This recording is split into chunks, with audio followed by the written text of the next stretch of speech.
A little video of the raining morning. Rain's hard here. About 70 degrees and maybe 75 degrees and wet.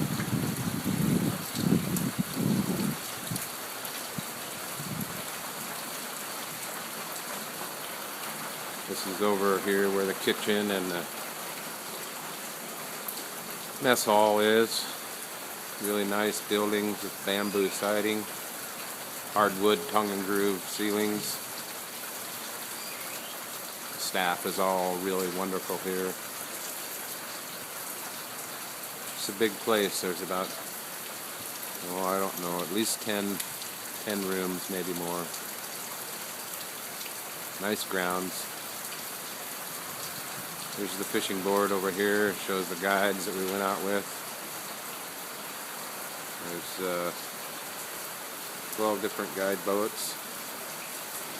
We went out with Manuel, number 10, and then we got changed over to Chris for our last day. He was our guide.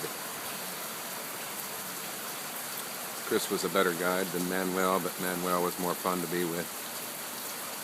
So as the rain falls and we wait for our plane, it's an hour and a half late right now, and we'll just keep playing the waiting game.